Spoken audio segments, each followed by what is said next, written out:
Joining me now, Senator Bob Menendez, Democrat of New Jersey and chair of the Senate Foreign Relations Committee. Senator, thank you for joining us tonight. I know it was a bruising week for Democrats and certainly President Biden, who opened up the second year of his presidency with thundering condemnations of Republican obstruction. But watched as the Senate was unable to pass voting rights legislation due in no small part to imposition from members of his own party. Critics on both sides have insisted that this administration needs a reset, as national weariness over COVID and the economy has pulled its poll numbers down. Where can the president stand to reverse course, and where should he stay on the one he's on now? Well, Reverend Sharpton, good to be with you. Look, the vote the other night in the Senate on voting rights was a tough disappointment.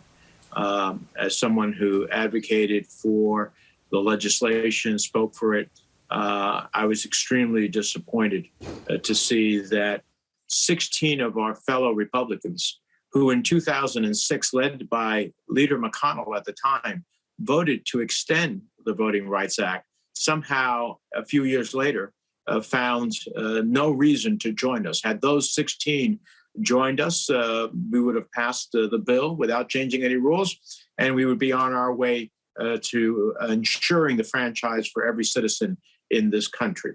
And so we're going to continue that fight. Several of our Republican colleagues during the course of that debate said that they were for this element or that element of voting rights. Well, I think it's time to test them on that. At the same time, we need to use the Justice Department to ensure the voting rights of people. As it relates to the broader question about, what the president needs to do, I think, he needs to build upon the successes he had in the first year. We forget that he entered into a raging pandemic, and now 200 million Americans are vaccinated. We forget that he created 6.4 million jobs in the first year of his administration, the greatest rate. We forget that we passed the American Rescue Plan that really helped families in tough times and saved literally thousands of businesses, small and mid-sized businesses across the country. He's got to build on that, particularly on the economic equations where families are hurting, particularly with rising costs, deal with the supply chain, and make sure that we can educate our children in the midst of a pandemic. Those are some of the critical issues I hope he'll pursue as he unpacks maybe the Build Better Back program. And clearly a lot of what you said has not been given the proper attention, a lot of solid achievements. And one of the things that I know when you talk about voting rights and issues of civil rights in general, you've been consistent. I know you well. We've worked together and talked down through the years since you're a senator from my bordering home state. But one senator today, the Arizona Democratic Party, formally censored your colleague, Senator Kyrsten Sinema, for her refusal to support filibuster reform, and with that, impeding passage of the voting rights legislation. I see that,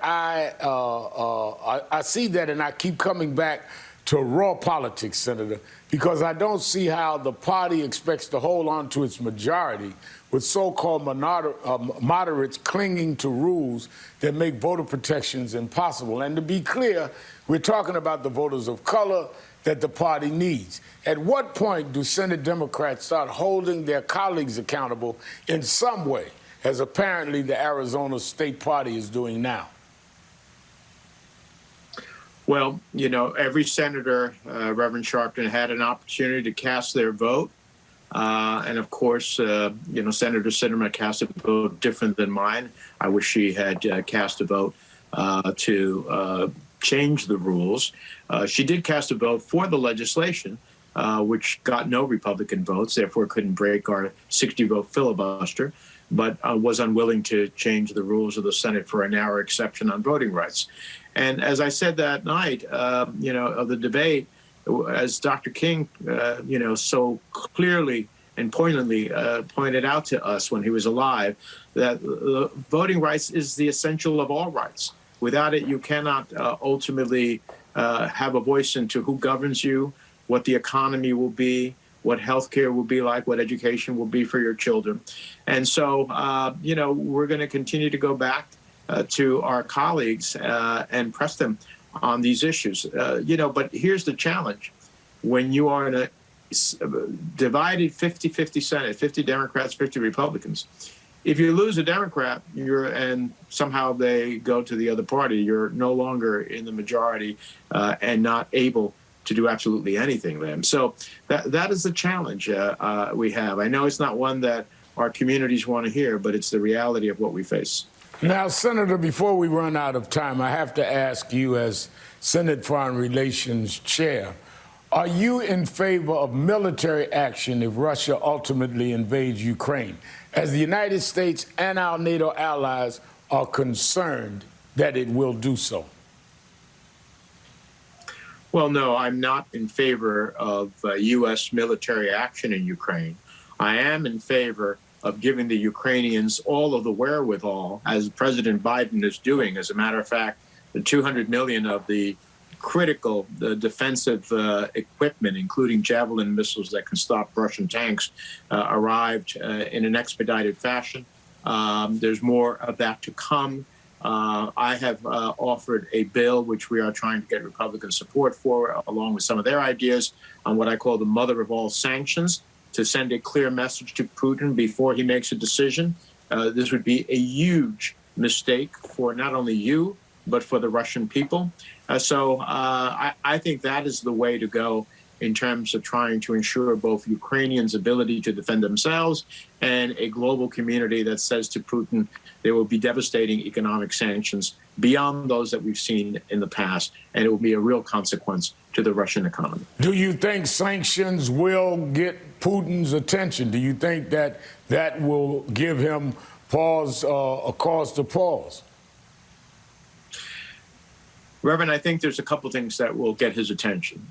Number one is all of this equipment that is flowing into Ukraine, and already prior to this was flowing into Ukraine, and all of the training. He has to think about how many of Russia's sons will be lost in an invasion of Ukraine, and how many of those coffins is the Russian people willing to accept for an invasion of Ukraine, which was not instigated by Ukraine.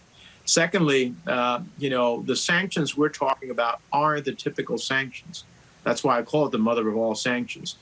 Our sanctions would go not only directly to Putin and his oligarchs and military leaders, it would also go to the Russian economy in sectoral sanctions on its extraction economy, which is its primary engine of resources. It would sanction Russian sovereign debt, and potentially it would unplug Russia from the international system of financial transactions called the SWIFT system, just to mention a few. These are the types of sanctions that originally brought Iran to the negotiating table. I think it's the type of sanctions that could get Putin's attention, in addition to all of the incredible material and supplies we are providing the Ukrainians, which would change the calculus. Maybe he can succeed in a military venture, but the question is, at the cost of how many Russian lives? Senator Menendez, thank you for being with us tonight.